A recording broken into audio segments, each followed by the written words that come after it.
പ്രപഞ്ചത്തെക്കുറിച്ചുള്ള പഠനത്തെ പറയുന്ന പേര്? Answer cosmology. നക്ഷത്ര സമൂഹത്തിൽ ഏറ്റവും വലുത് ഏതാണ്?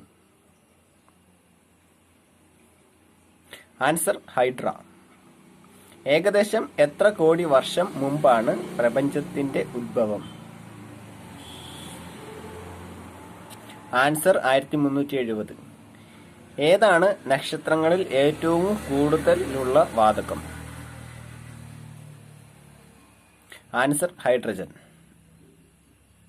സൂര്യൻ കഴിഞ്ഞാൽ ഭൂമിയിൽ നിന്ന് കാണാൻ കഴിയുന്ന ഏറ്റവും തിളക്കമുള്ള നക്ഷത്രം?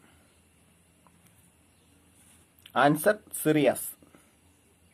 നക്ഷത്രങ്ങൾക്കുള്ളിൽ നടക്കുന്ന ഊർജ പ്രവർത്തനത്തെ പറയുന്ന പേര്? ആൻസർ അണുസംയോജനം.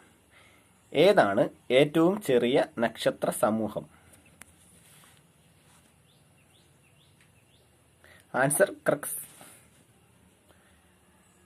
ഏറ്റവും പ്രബലമായ പ്രപഞ്ച സിദ്ധാന്തം ഏതാണ്? ആൻസർ മഹാവിസ്ഫോടന സിദ്ധാന്തം. സൂര്യൻ കഴിഞ്ഞാൽ ഭൂമിയോട് ഏറ്റവും അടുത്തുള്ള നക്ഷത്രം?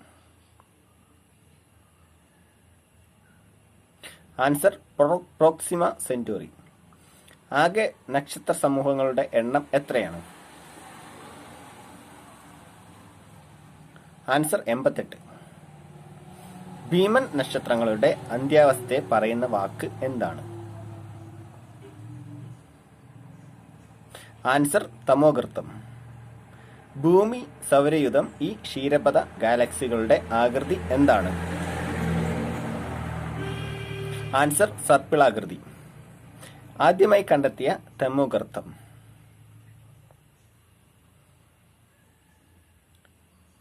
ആൻസർ സൈഗ്നസ്. ഗാലക്സികളിൽ നക്ഷത്രങ്ങൾ പിറവിയെടുക്കുന്ന പ്രദേശം ഏതാണ്? ആൻസർ വ്യോമപടലം. ക്ഷീരപഥത്തോട് ചേർന്നുള്ള ഏറ്റവും വലിയ ഗാലക്സി? Answer Andromeda. ഭ്രമണം ചെയ്യുന്ന ന്യൂട്രോൺ തരംഗങ്ങളെ വിളിക്കുന്ന പേര്? ആൻസർ പൾസറുകൾ. ആരാണ് ഉപഗ്രഹം എന്ന വാക്ക് ആദ്യമായി ഉപയോഗിച്ചത്? Answer Johannan Kepler. സൗരയൂഥത്തിൽ ഉപഗ്രഹങ്ങൾ ഇല്ലാത്ത എത്ര ഗ്രഹങ്ങളാണ് ഉള്ളത്? ആൻസർ 2, ബുധൻ, ശുക്രൻ. ആദ്യമായി തമോഗർത്തങ്ങളെ നിർവചിച്ച ശാസ്ത്രജ്ഞൻ? Answer Robert Oppenheimer. ആദ്യമായി വിക്ഷേപിച്ച മനുഷ്യനിർമ്മിത ഉപഗ്രഹം?